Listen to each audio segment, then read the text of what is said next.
Live from New Delhi, you're watching DD India Live, India's voice to the world. I'm Preeti Kaur. Coming up in the next 30 minutes. Indian Prime Minister Narendra Modi speaks with US President Joe Biden, reiterates the path of dialogue and diplomacy for solution to Ukraine conflict. Both stress ensuring safety of Hindus in Bangladesh.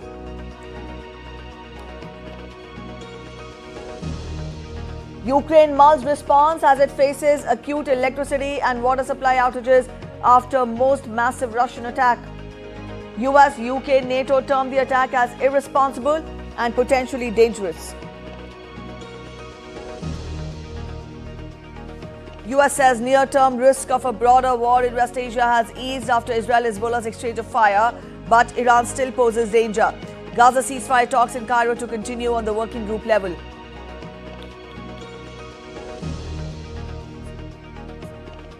UN Secretary-General Antonio Guterres issues a fervent appeal to save the seas, flags the dangers of the rising ocean temperatures from Pacific Islands Forum in Tonga.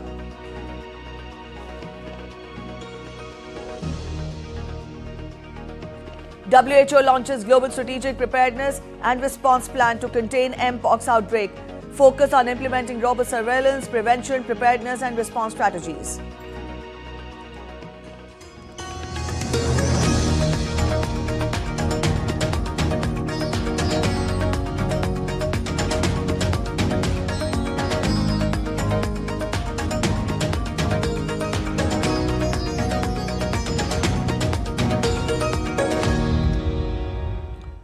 Prime Minister Narendra Modi received a telephonic call from US President Joe Biden on Monday. Prime Minister conveyed his appreciation for President Biden's deep commitment for the India-US comprehensive global strategic partnership, which is based on shared values of democracy, rule of law and strong people-to-people ties. The leaders reviewed the significant progress in bilateral relations and highlighted that India-US partnership is aimed at benefiting the people of both the countries as well as the entire humanity. The two leaders had a detailed exchange of views on a number of regional and global issues. While discussing the situation in Ukraine, Prime Minister briefed President Biden on his recent visit to Ukraine. He also reiterated India's consistent position in favor of dialogue and diplomacy and expressed full support for early return of peace and stability. The two leaders expressed their shared concern over the situation in Bangladesh. They emphasized on the restoration of law and order and also ensuring safety and security of the minorities, particularly the Hindus in Bangladesh. The two leaders reiterated their commitment to further strengthen the cooperation in multilateral fora, including the Quad. They agreed to remain in touch.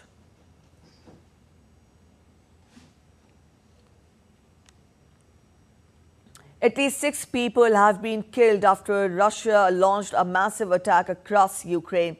Russia hammered locations in Ukraine's east and west, putting a huge strain on Ukraine's energy grid.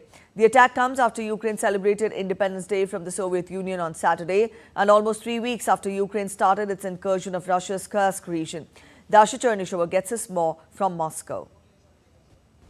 Russia says it launched a massive group strike against critical power infrastructure of Ukrainian defense industry. The MOD said long-range precision air and sea-based weapons hit Ukraine's power grid, compressor stations supporting operations of the Ukrainian gas transportation system in several regions of the country. Moreover, it says it hit depots of aircraft armaments supplied to Kyiv from the west at airfields in the Kyiv and Dnipropetrovsk regions. Meanwhile, Ukraine hit Russia with at least 20 drones overnight. A high-rise residential building in the city of Saratov was hit. Local authorities reported 4 injured. The Kremlin on Monday said that there would be a response from Russia to Ukraine's incursion into Russia's western Kursk region. Presidential spokesman Dmitry Peskov said that, quote, such hostile actions cannot remain without an appropriate response. He said that the response would not be a separate decision. The Kremlin also said that the idea of ceasefire talks with Kyiv is no longer relevant. He dismissed media reports that there had been some kind of ceasefire talks between Moscow and Kyiv. In Russia's Belgorod region, the authorities announced the closure of another 3 border villages for the residents because of difficult operative situation. Dasha Chernysheва in Moscow, reporting for DD India. NATO strongly condemned what it called Russia's ongoing attacks against Ukraine after Poland said a drone likely entered its airspace during a Russian attack on Ukraine early on Monday. NATO spokesperson Farah Dakala said that Russian drone fragments and missiles have been found on Allied territory on several occasions and added that these acts are irresponsible and potentially dangerous.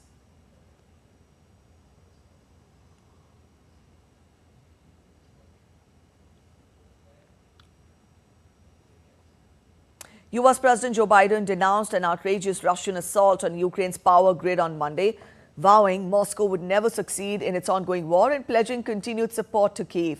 Biden's comments followed an earlier condemnation by White House National Security Council spokesperson John Kirby, which denounced efforts to plunge the Ukrainian people into darkness as the fall sets upon us.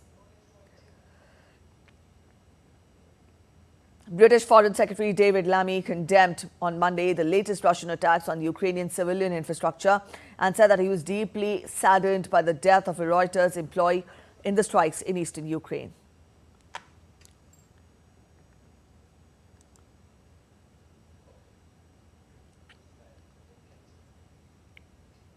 Iran has leveled another threat as tensions mount in the Middle East, with its foreign ministry spokesperson saying, and I quote, Iran's response to Israel will be definite, calculated and accurate in the wake of the assassination of Ismail Haniyeh earlier this month. It comes as key mediators are desperately trying to salvage a ceasefire deal to end the fighting in Gaza, seen as the only way to potentially avert a wider regional war. Sarah Coates has more from Tel Aviv. Concerns over a wider escalation continue to mount right across the Middle East, with red alert sirens ringing out in these largely evacuated northern communities of Israel on Monday, with Israeli warplanes also conducting strikes in southern Lebanon, saying that they've been hitting Hezbollah weapons storage facilities and other infrastructure. Well, it comes as Iran continues to level threats at Israel over the assassination of Ismail Haniyeh. He was the head of Hamas's Politburo, with that killing blamed on Israel. Now, Iran's foreign ministry has come out to say that the response will be definite and calculated, adding that Iran doesn't seek to increase tensions. However, it is not afraid of it. Now, this comes as low-level negotiations are continuing to try and get a ceasefire and hostage release deal over the line, but the one main sticking point does remain, and that is the control over the Philadelphia corridor. This is this very narrow strip of land that separates Egypt and Gaza, and one that Israeli Prime Minister Benjamin Netanyahu says that he will not remove troops from, saying that he believes that this could potentially then see weapons smuggling from Egypt into Gaza, while Hamas has been saying that it will not agree to anything but a full Israeli withdrawal from the Gaza Strip. So as we go to air, it does appear as though talks are stalling, with really the only optimism being seen from the United States. Reporting from Tel Aviv, I'm Sarah Coates for DD India. France said that Telegram CEO Pavel Durov was detained as part of a cyber criminality investigation. Paris prosecutor in a statement on Monday said that probe concerns crimes related to illicit transactions, child pornography, fraud and the refusal to communicate information to authorities. Meanwhile, French authorities have extended the detention of Telegram CEO. An investigating magistrate ordered that Durov can be held for questioning for up to 96 hours, after which he must be charged or released from custody. French President Emmanuel Macron on Monday said that the French government was not involved in the arrest of Telegram founder. Macron said the arrest of Telegram's president on French territory took place as part of an ongoing judicial investigation. This is no way a political decision. A quick look at other stories making it to the headlines from across the world now. Peruvian National Police conducted a raid on a suspected forgery operation in Lima. They seized stolen passports, driver's licenses and identity documents. The police revealed that these documents were stolen from tourists and locals and were being sold to migrants for up to $15,000 each. Water-loving pooches are hitting the waves in Southern California in training for the annual Surf Dog Surfathon in September, hosted by the Helen Woodward Animal Center. The animals recently took part in their Surf Dog Lesson of the Year.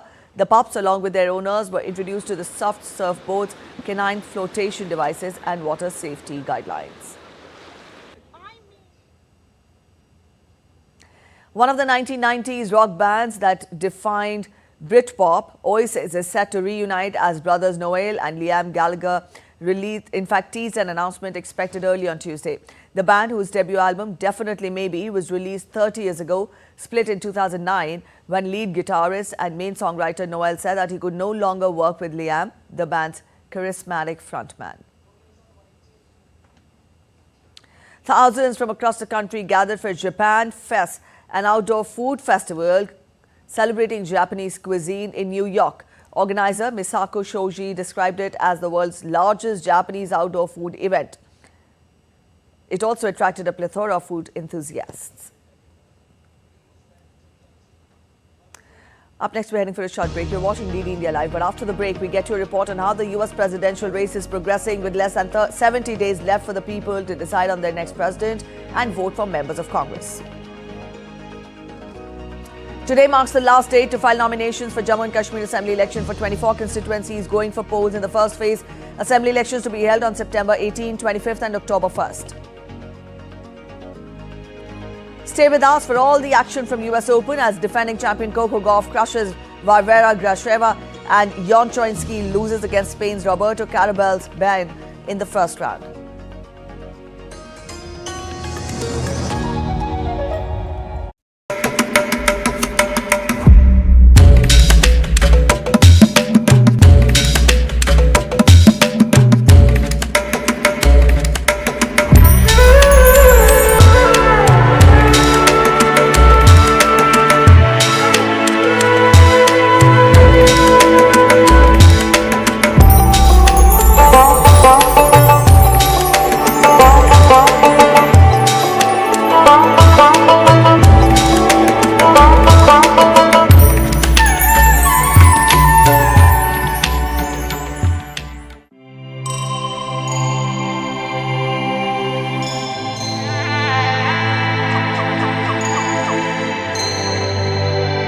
Embark on a timeless journey.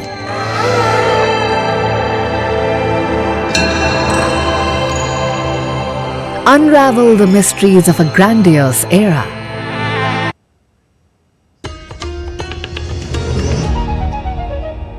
Welcome back after the break. You're watching DD India Live. It's less than 70 days until the US election when people will decide on their next president and vote for members of Congress.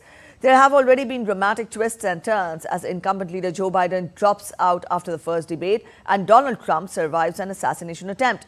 He's now competing against Vice President Kamala Harris in what is tipped to be a close race to the White House, as Caroline Malone reports. Joe, thank you for your historic leadership, for your lifetime of service to our nation, and for all you will continue to do. We are forever grateful to you. Kamala Harris thanked current President Biden, who in stepping down as Democratic candidate has paved the way for her to compete. Polls show there's a chance she can win, even though she's only been running for just over a month. I want you to know, I promise to be a president for all Americans. You can always trust me. Harris is trying to draw a contrast between herself and Trump by supporting reproductive rights, pushing to fix a housing crisis and supporting the middle class. Above and beyond, she brings a new, younger energy to the election, one that Biden would most likely have lost to Trump. Together we will launch a new era of safety, prosperity, and freedom for citizens of every race, religion, color, and creed. Trump and the Republican Party are promising to crack down on crime and illegal immigration to boost the economy and control inflation, which they blame on Democrats and the Biden-Harris administration. I don't think foreign policy is going to be like the key issue for a lot of voters. That said, I think on the Republican side, they definitely tie in opposition to Ukraine in, as part of a broader package of this kind of populist-y America first type of message. Whether people vote on an issue or along party lines, they're choosing from candidates who are familiar to them, both with a track record. Harris as vice president and a former district attorney, Trump as a former president with a criminal record, which is likely to be brought up when they debate on September 10th. Both of them like to get under the skin of the other one. Harris, of course, is a prosecutor, and when she was prosecutor, the other prosecutors would watch her. She was that good. And of course, Donald Trump loves to get under other people's skin. He likes to interrupt them, and he just really likes to call them out on a number of different things. Shortly after the debate, many states will start receiving their mail ballots for people to start early voting, including in Georgia and North Carolina. They are among 7 key swing states that will be critical in deciding who wins the presidential election.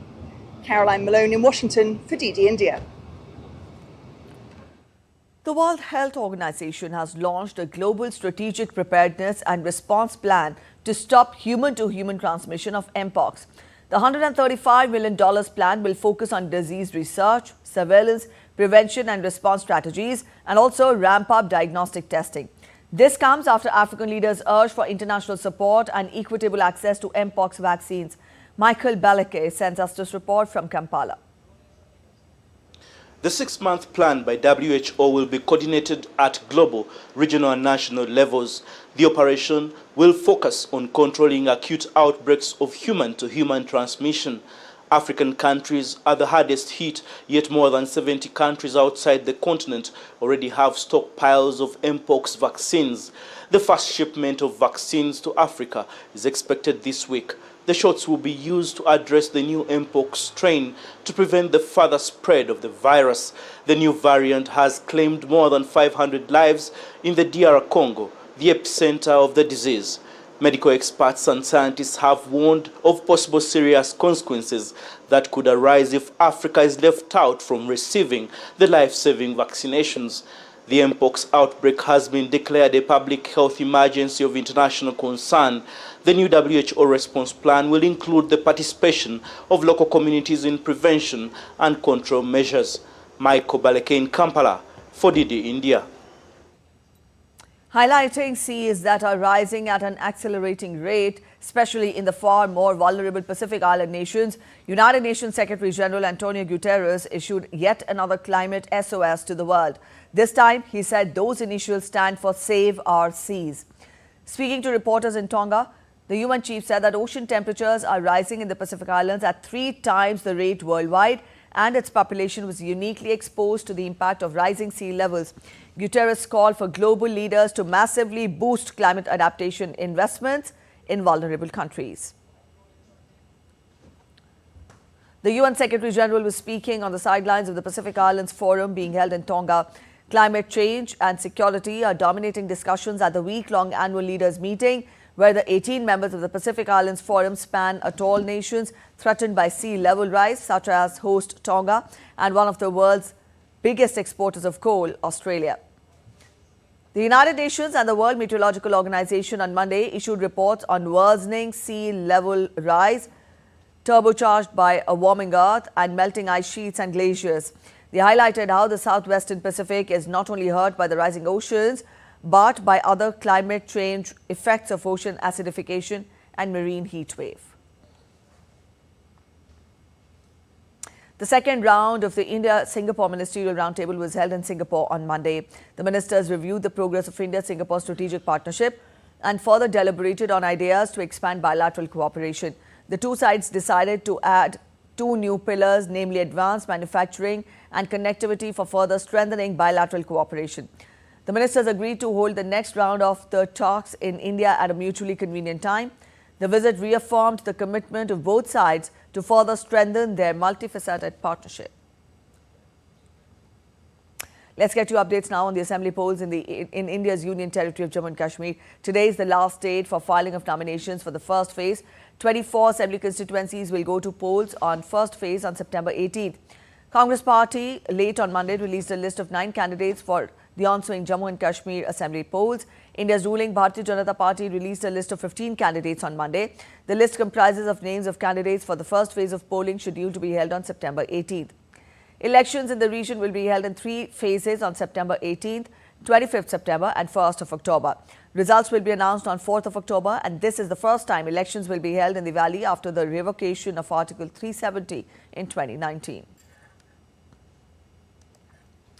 And now we take a look at other stories making it to the headlines from across India now. The first meeting of the National Task Force formed by Supreme Court to make recommendations for safety, security and working conditions of medical professionals will be held on Tuesday.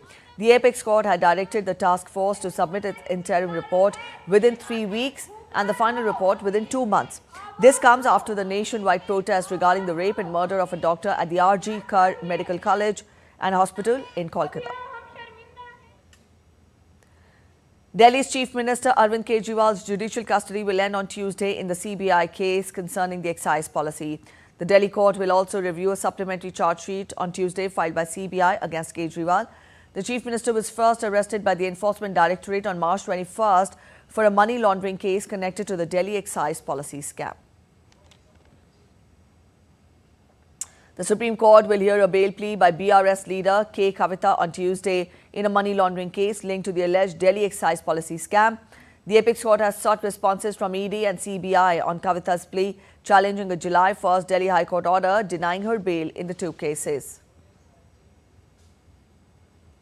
Dahi Handi festival is being organized in Maharashtra on Tuesday on the occasion of Sri Krishna Janmashtami. Devotees throng temples to celebrate the birth of Lord Krishna as one of the city's most patronized festivals. More than 11,000 police personnel have been deployed.